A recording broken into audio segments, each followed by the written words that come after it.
Good morning दोस्तों, और स्वागत है आप सभी का एक बार फिर हमारे करंट अफेयर्स सेशन में। और आइए शुरुआत करते हैं आज के करंट अफेयर्स की एक सक्सेस कोट के साथ। तो जैसा कि लिखा हुआ है, अगर तुम सचमुच कुछ करना चाहते हो तो एक तरीका ढूंढ निकालो, अगर नहीं तो एक बहाना ढूंढ निकालो। जी बिल्कुल, क्या सच बात लिखी हुई है कि अगर आप सच में कुछ करना चाहते हैं, अगर सचमुच में आपका कोई गोल है जिसे आप अचीव करना चाहते हैं, तो उसे अचीव करने के लिए एक रास्ता ढूंढिए कि किस तरीके से, किन रास्तों पर चलकर आप उस गोल तक पहुंच सकते हैं। ठीक है, किन रास्तों से उस गोल तक पहुंचने में और भी ज़्यादा आसानी आ सकती है। अपने काम को इस तरीके से करिए, स्मार्ट वर्क करिए। और अगर आप कुछ नहीं करना चाहते तो फिर एक बहाना ढूंढ लीजिए उस पर्टिकुलर गोल को अचीव करने का। तो आइए शुरुआत करते हैं आज के करंट अफेयर्स की। So friends, first in the today's current affairs, we will start with one-liners. So let's see what are the one-liners about our country for the present day. Uttar Pradesh ranked best state under Smart Cities mission by Housing and Urban Affairs Ministry. Indore and Surat jointly named best cities. Uttar Pradesh को best state का award दिया गया है smart cities mission के under by housing and urban affairs ministry, और उत्तर प्रदेश के साथ इंदौर और सूरत को बेस्ट सिटीज का नाम भी के नाम में घोषित किया गया है। Second point is saying that CBSE to hold optional exams in August. Class 10th, 12th students unhappy with assessment formula can take it, says Education Minister Ramesh Pokhriyal Nishank. जो CBSE है वो अपने ऑप्शनल एग्ज़ाम्स, यानी कि बच्चों का अगर मन है तो वो दे सकते हैं, वो अगस्त में करवाएगा। जैसे कि हम सभी जानते हैं कि बोर्ड एग्ज़ाम्स जो हैं क्लास 12th और 10th के कैंसिल किए जा चुके हैं, एंड क्लास 10th और 12th के बच्चे काफ़ी ज़्यादा अनहैप्पी हैं जो असेसमेंट फार्मूला बोर्ड ने प्रेजेंट किया है उनकी मार्कशीट्स को तैयार करने के लिए। तो ये कहना है हमारे एजुकेशन मिनिस्टर रमेश पोखरियाल निशांक का।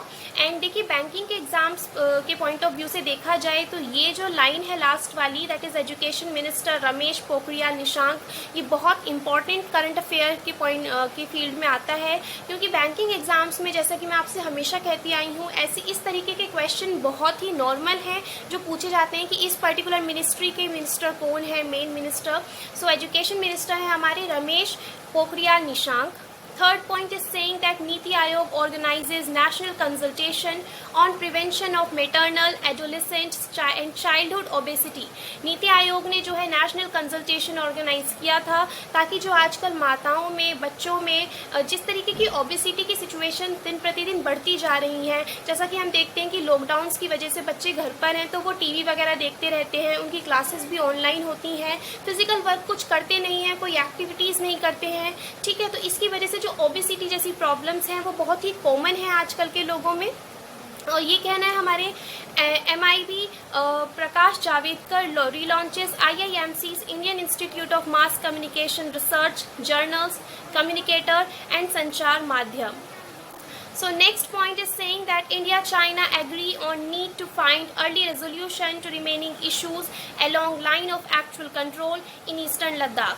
भारत और चीन ने एक क्या कहते हैं एग्रीमेंट किया है कि ताकि जो भी रिमेनिंग इश्यूज हैं लाइन ऑफ एक्चुअल कंट्रोल को लेकर ईस्टर्न लद्दाख में, उन्हें जल्दी से जल्दी उनका एक सॉल्यूशन निकाला जा सके, एक अर्ली से एक फाइनल सॉल्यूशन पर अचीव किया जा सके।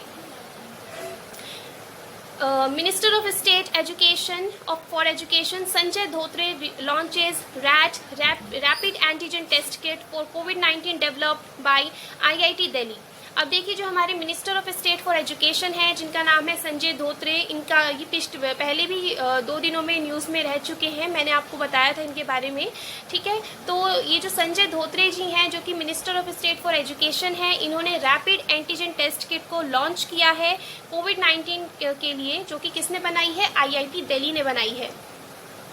Next point is that 2-day integrated bilateral exercise between India and the US forces in the Indian Ocean region concludes. जैसा कि इस एक्सरसाइज के बारे में हम पिछले 2 दिन के करंट अफेयर्स में भी पढ़ रहे थे कि भारत और USA की जो नेवी और आर्मी है, नेवी और एयरफोर्स की टीम्स हैं, वो दोनों क्या कर रही थी, इंडियन ओशियन में एक वॉर गेम चला रही थी, एक मेगा वॉर गेम, यानी कि बाइलेटरल एक्सरसाइज हो रही थी। ठीक है, तो वो अब फिनिश हो चुकी है क्योंकि वो 23 और 24 जून को ही थी। उसके बाद नेक्स्ट पॉइंट कह रहा है DRDO successfully test fires enhanced Pinaka rocket that can destroy targets at distances up to 45 kilometres. DRDO ने बहुत ही सक्सेसफुली जो है टेस्ट फायर करके देख लिया है पिनाका रॉकेट सिस्टम्स को, जो कि अगर टारगेट जो है वो 45 किलोमीटर्स की रेंज पर है तो ये पिनाका रॉकेट सिस्टम्स जो है उस टारगेट को क्या कर देंगे, 45 किलोमीटर्स से ही तबाह कर देंगे, डिस्ट्रॉय कर देंगे। Next point is saying that China operationalizes fully electrified bullet train connecting Tibet's capital Lhasa and Nyingchi, a Tibetan border town close to Arunachal। ये न्यूज़ कल भी आई थी एंड आज फिर से आ गई है, तो बहुत ही अच्छी बात है। हाँ, आपका रिवीजन भी हो जाएगा। तो चाइना जो है उसने ऑपरेशनलाइज कर दी है अपनी फुली इलेक्ट्रीफाइड यानी कि पूरे तरीके से इलेक्ट्रिसिटी से चलने वाली बुलेट ट्रेन है, जो कि तिब्बत की कैपिटल लहासा को किससे कनेक्ट करेगी, नयंगची से। और नयंगची हमारे भारत के अरुणाचल प्रदेश के बहुत ही पास है। Now next news is regarding the COVID-19 IT exemptions. Government announces tax exemption for expenditure on COVID-19 treatment ex gratia receipt। यानी कि अभी जो एक्स ग्रेशिया का मतलब होता है कि एक तरीके की कॉम्पेंसेशन, ठीक है, कि ताकि जिन लोगों ने इस महामारी के दौरान जो कुछ भी खोया है उनको, अब देखिए वो चीज़ें तो उन्हें वापस नहीं की जा सकती, लेकिन ताकि उनकी ज़िंदगी थोड़ी सी आसान हो जाए, उनकी ज़िंदगी को आसान बनाने के लिए हमारी सरकार क्या करती है, ऐसे लोगों को कॉम्पेंसेशन देती है, कुछ मनी दे देती है ताकि वो अपनी ज़िंदगी को जो है थोड़ा सा और आगे की ओर बढ़ा सकें, आगे की ओर देख सकें। ठीक है, तो गवर्नमेंट ने क्या किया है कि टैक्स एग्जेम्पशन जो है, जो कोविड-19 ट्रीटमेंट में जो भी खर्चा वगैरह आता है उसमें कुछ टैक्स में रिडक्शंस किए हैं, ठीक है, एंड एक्स ग्रेशिया दिया है। एक्स ग्रेशिया जैसे कि मैंने अभी बताया क्या होता है, आई होप आपको समझ आया होगा। Exemption allowed without any limit for the amount received from the employer and exemption limited to ₹10 lakh in aggregate for the amount received from any other person. So basically ये न्यूज़ यही है कि हमारी सरकार ने जो है एक्स ग्रेशिया दिया है ताकि कोविड-19 के ट्रीटमेंट में जो भी एक्सपेंडिचर हो रहा है उसको क्या किया जा सके, मतलब उसका किसी पर भी बहुत ज़्यादा लोड ना आए, क्योंकि हमारी सरकार हेल्प करेगी, ठीक है, एक्स ग्रेशिया देकर, कॉम्पेंसेशन देकर। Next news is coming from the field of economy and corporate. So let's see what is the news. India's forex reserves declined by USD 4.148 billion to reach USD 603.933 billion for the week ended June 18। यानी कि जो हमारी India के forex reserves हैं, forex reserves क्या होते हैं, for example हमारी जो सेंट्रल बैंक है, रिजर्व बैंक ऑफ इंडिया, उसके पास कितना डॉलर है, ठीक है, मतलब ये होता है हमारा फॉरेक्स रिजर्व। इसे मैं एक सेपरेट वीडियो में समझा दूंगी फॉरेक्स रिजर्व और भी अच्छे से, बट अभी के लिए आप आसान शब्दों में समझ सकते हैं कि हमारी जो सेंट्रल बैंक है, रिजर्व बैंक ऑफ इंडिया, उसके पास कितना, जैसे SLR के रूप में गोल्ड रहता है, ठीक है, एंड डॉलर रखा रहता है, ठीक है, तो वो सब कितना है। तो जो इंडिया का फॉरेक्स रिजर्व है वो डिक्लाइन यानी कि गिर गया है। कितना गिर गया है, by US dollar 4.148 billion to reach US dollar 603.933 billion for the week ended 18 जून।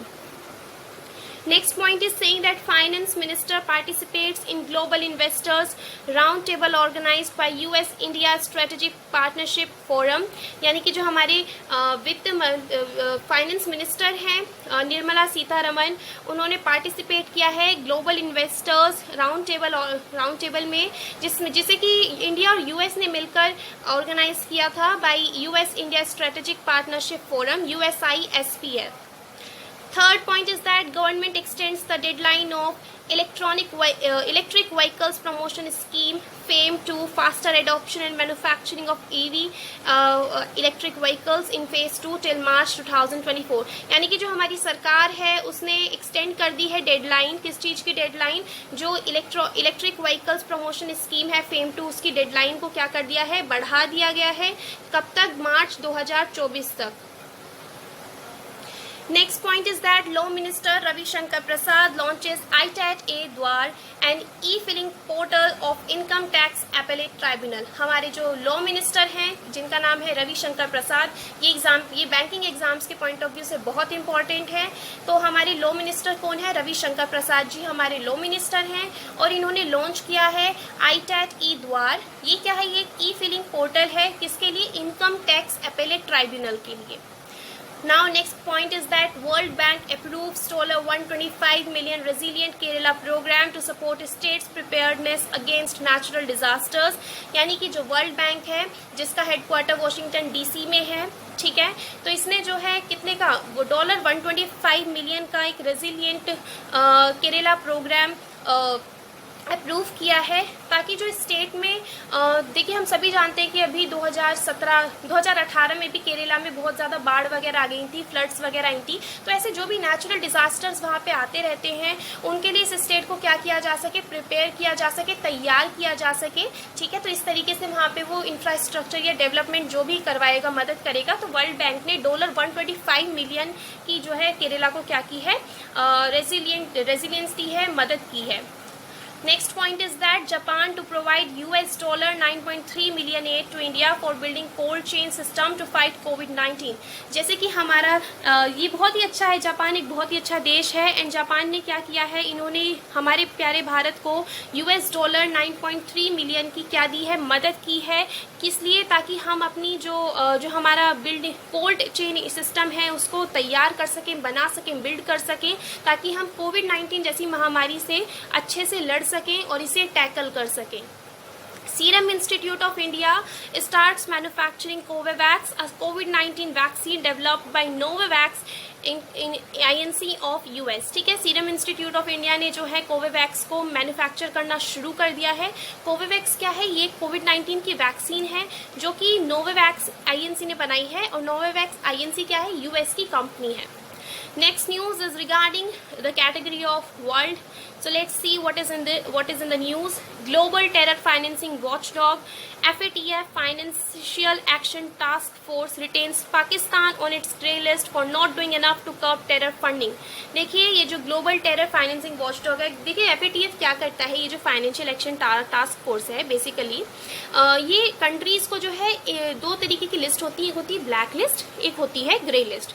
ठीक है, ग्रे लिस्ट में वो कंट्रीज आती हैं जिनमें कि बहुत ज़्यादा आतंकवाद है एंड वो उसे कंट्रोल करने के लिए कुछ भी नहीं कर रही हैं, ठीक है, एंड उनको काफ़ी सारे पॉइंट्स दिए गए हैं कि आप इन पॉइंट्स पर वर्क कीजिए ताकि आपके देश से आतंकवाद जैसी बुरी चीज़ की जड़ों को क्या किया जा सके, मिटाया जा सके, लेकिन वो उस पर वर्क नहीं कर रही हैं, तो उन्हें ग्रे लिस्ट में डाल दिया जाता है। ब्लैक लिस्ट का मतलब होता है कि ऐसे देश जिनकी हालत बहुत ही ज़्यादा ख़राब है, जैसे कि अफगानिस्तान जैसे देश हो गए, जिसमें कि क्या कहते हैं बहुत ही हाई लेवल पर टेररिज्म है, एंड वहाँ पे आए दिन कुछ ना कुछ तालिबान की या किसी ना किसी की कुछ ना कुछ ऐसी खबरें टेररिज्म की मिलती ही रहती हैं। देखिए बहुत ही दुखद बात है कि ह्यूमैनिटी नहीं दिखाते हैं ऐसे लोग, एंड टेररिज्म जैसी चीज़ें बढ़ रही हैं आज के समय में। तो ये जो FATF है ये इसीलिए देशों को दो तरीके की लिस्ट में डाल देता है, ऐसे देशों को जो कि टेररिज्म को क्या करते हैं, प्रमोट करते हैं। तो जो पाकिस्तान है वो अभी भी अपनी ग्रे लिस्ट पर ही है, ग्रे लिस्ट से बाहर FATF ने उसे नहीं निकाला है। क्यों नहीं निकाला है? क्योंकि पाकिस्तान जो है एफर्ट्स ही नहीं कर रहा है। कैसे एफर्ट्स करने चाहिए ताकि जो टेरर फंडिंग है, ठीक है, ऐसी चीज़ों को रोका जा सके, टेररिज्म जैसी चीज़ों को प्रमोट होने से रोका जा सके, इन्हें इनकी जड़ों को उखाड़ कर फेंक दिया जा सके। Next news is that Day of the Seafarer celebrated on June 25। This year's campaign Fair Future for Seafarers। And जैसा कि हमने कल वाले करंट अफेयर सेशन में भी देखा था कि जो सी फेयरर्स डे है वो 25 जून को मनाया जाता है, एंड इस बार का जो थीम है वो है fair future for seafarers, and इसके बारे में मैंने काफ़ी डिटेल्ड एक्सप्लेनेशन कल के सेशन में दी थी।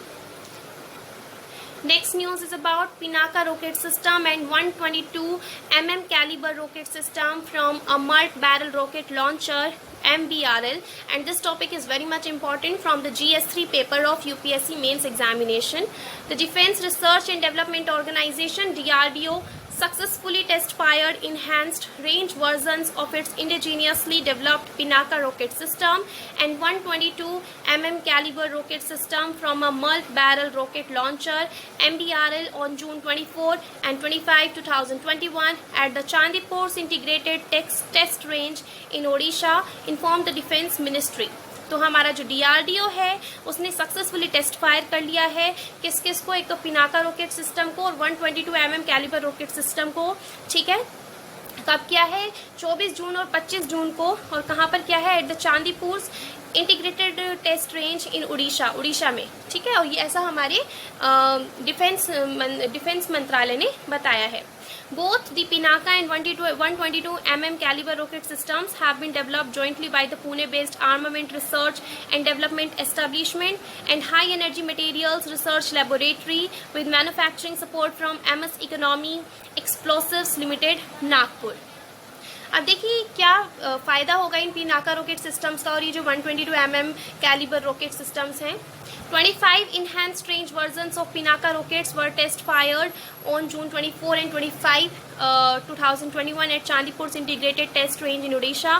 All the flight articles successfully achieved the mission objectives. And देखिए जो भी इनको बनाने के पीछे जो भी objectives थे, जो भी aim था इनको बनाने के पीछे, वो बहुत ही सक्सेसफुल रहा है जब इन्हें टेस्ट किया गया, ठीक है। These enhanced systems of Pinaka rockets can destroy targets up to 45 kilometre. अभी हमने वन लाइनर्स में भी ये न्यूज़ पढ़ी थी शायद, जिसमें लिखा हुआ था कि ये जो पिनाका रॉकेट्स हैं, जी बिल्कुल अभी हमने पढ़ी थी, अभी आपको अगर याद हो तो 45 किलोमीटर पे अगर टारगेट है तो ये उसे डिस्ट्रॉय कर सकते हैं।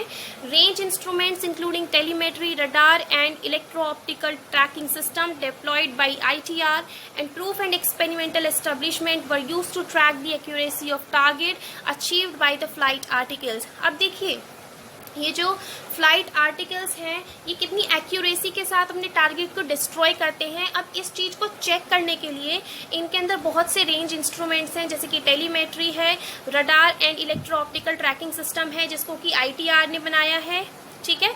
और साथ ही में ITR के साथ में प्रूफ एंड एक्सपेरिमेंटल एस्टेब्लिशमेंट ने भी बनाया है इनके साथ मिलके। तो इससे ये पता लगाया जा सकेगा कि ये जो सिस्टम्स हैं हमारे कि कितनी एक्यूरेसी के साथ अपने जो इनका टारगेट है उसको डिस्ट्रॉय कर रहे हैं, ठीक है। So the Pinaka rocket system was developed to achieve longer range performance. Pinaka rocket system को बनाया गया है ताकि लॉन्गर रेंज परफॉर्मेंस को अचीव किया जा सके। For enhanced versions of 122 mm calibre rockets were successfully test fired from a multi barrel rockets launcher at Chandipur integrated test range in Odisha on June 25, 2021। 25 June 2021 को इन्हें चांदीपुर जो है उड़ीसा का, वहाँ से क्या किया गया है, टेस्ट फायर किया गया है इन 122 mm कैलिबर रॉकेट्स को। जितने भी फ्लाइट आर्टिकल्स हैं इन्हें टेस्ट फायर किया गया है पूरे इंस्ट्रूमेंटेशन के साथ बहुत ही सक्सेसफुली। एंड जो भी मिशन ऑब्जेक्टिव्स हैं इनके पीछे, इन्हें बनाने के पीछे, वो सारे ही अचीव होते हुए नजर आ रहे हैं। तो हम कह सकते हैं कि ये जो टेस्टिंग हुई है ये सक्सेसफुल हुई है। एंड रेंज इंस्ट्रूमेंट्स ये सभी, ये अभी मैंने आपको बताया, ये सब क्या करेंगे, ये सभी जो है जितने ये जो फ्लाइट आर्टिकल्स हैं इनकी एक्यूरेसी को एक्यूरेसी को चेक करेंगे, ठीक है, बताएंगे। जैसे कि टेलीमेट्री हो गया, radar and electro optical tracking system हो गया, ठीक है। These 122 mm caliber rocket systems have been specifically developed by Army for Army applications। ये जो 122 mm caliber rocket systems हैं इन्हें स्पेसिफिकली आर्मी के एप्लीकेशंस के लिए क्या किया गया है, बनाया गया है। Now next news is about the important days and themes that have been passed recently। तो 26 जून को जो है, तो 26 जून को मनाया गया था international day against drug abuse and illicit trafficking. ये आपके देखिए एग्जाम पॉइंट ऑफ व्यू से ऐसी जो न्यूज़ होती है ना कि भाई ये फलाना दिन कब बनाया गया, ठीक है, ये इस दिन का थीम क्या था जब बनाया गया, तो ये SSC, रेलवेज और बैंकिंग जैसे एग्जाम्स में पूछ लिए जाते हैं। तो आप ऐसी न्यूज़ को एक सेपरेट डायरी में नोट करके रख सकते हैं ताकि आप इन्हें कभी भी ना भूलें और उस डायरी को हमेशा अपने साथ रखिए। आप ट्रेवल कर रहे हैं अपने साथ रखिए ताकि उसे बीच में खोल के आप ऐसे ही देख सकें। तो बहुत सी चीज़ें हम जब यूं ही देख रहे होते हैं तब भी हम बहुत सारी चीज़ें सीख जाते हैं। तो 26 जून को यानी कि बीता हुआ जो कल है उस दिन बनाया गया था international day against drug abuse and illicit trafficking. And इस बार का थीम था share facts on drugs save lives. And 26 जून को ही मनाया जाता है international day in support of victims of torture. ऐसे लोग जो कि जिनके ऊपर टॉर्चर होता है, ऐसे जो विक्टिम्स हैं टॉर्चर के, उनके लिए इस डे को मनाया जाता है कि हमारा जो सपोर्ट है उन लोगों के साथ है, जागरूकता फैलाई जाती है, ठीक है। तो 26 जून को 2 दिन मनाए जाते हैं, एक तो international day against drug abuse and illicit trafficking and दूसरा दिन मनाया जाता है 26 जून को ही international day in support of victims of torture. Now next news from the category of books and authors। And देखिए रस्किन बॉन्ड जो कि हम सभी के बचपन के बहुत ही फेवरेट ऑथर हैं, इनकी कितनी सारी कहानियाँ और कविताएं हमने सुनी हैं। तो इन्होंने अभी एक बुक लिखी है जिस बुक का टाइटल है it's a wonderful life. And बहुत ही जल्दी हम आशा करते हैं कि हम इस बुक को पढ़ेंगे। एंड बहुत ही इंटरेस्टिंग बुक है, इसे सब पढ़िएगा. Now next news is that the S&P Global Ratings has projected India's GDP growth forecast to be at 9.5% for fiscal year 2022 and earlier it had projected an 11% forecast for the same. ये news हमने कल भी cover की थी. देखिए जैसा कि आज के करंट अफेयर्स में आपको लग रहा होगा कि बहुत सी न्यूज़ ऐसी हैं जो कि कल और परसों और उससे भी एक दिन पहले हम कवर कर चुके हैं. तो होता क्या है कि जब आप एंड ऑफ द वीक, जैसे कि कल सैटरडे था और आज संडे है, तो जो वीकली करंट अफेयर होता है, लास्ट में वीकेंड का जो करंट अफेयर होता है, तो उसमें बहुत से सोर्सेज हैं जो कि बीते हुए जो करंट अफेयर्स हैं उन्हीं को बार बार रिपीट कर देते हैं. एंड वो इसलिए कर देते हैं ताकि जो भी बच्चा इनकी प्रिपरेशन कर रहा है उसे रिवाइज हो जाए. सो दैट्स वाई मैंने इनको इंक्लूड कर लिया था, ताकि आपको एक रिवीजन भी हो जाए, आपको पता लग जाए कि आपको कितना याद रह पा रहा है. ठीक है, डेली के बेसिस पर. जैसे होता क्या है कि हम कोई चीज़ आज पढ़ लेते हैं और कल भूल जाते हैं. सो बेसिकली यहाँ पे आपका एक तरीके से टेस्ट भी हो रहा है आज के करंट अफेयर्स सेशन में. अगला है third northern zone food processing summit 2021. देखते हैं कहाँ पर हुई है ये third northern zone food processing summit 2021. It was organised by the Confederation of Indian Industry, यानी कि CII ने इसे क्या किया था, ऑर्गेनाइज किया था. And was addressed by union minister for food processing industries Narendra Singh Tomar, जो कि हमारे एग्रीकल्चरल मिनिस्टर भी हैं. इन्होंने इस मीटिंग को क्या किया था, एड्रेस किया था समिट को.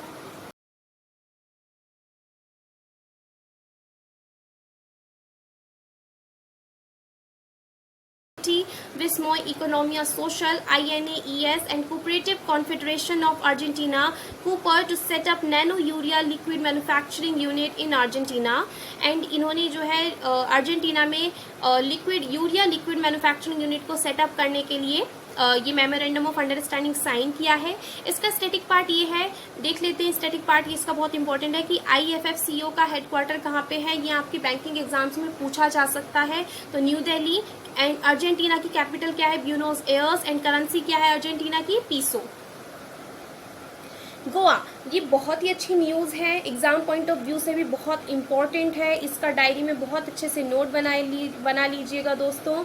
गोवा हमारे देश का पहला ऐसा स्टेट बन गया है जिसे हम कह सकते हैं it is the first rabies free state in India. मतलब कि गोवा में आपको कोई भी ऐसा व्यक्ति नहीं मिलेगा जो कि रेबीज की बीमारी से जूझ रहा हो. मतलब कि वहाँ ये कैसा बन गया है, रेबीज फ्री स्टेट बन गया है भारत का. एंड ये पहला ऐसा देश है इस माइलस्टोन को अचीव करने वाला.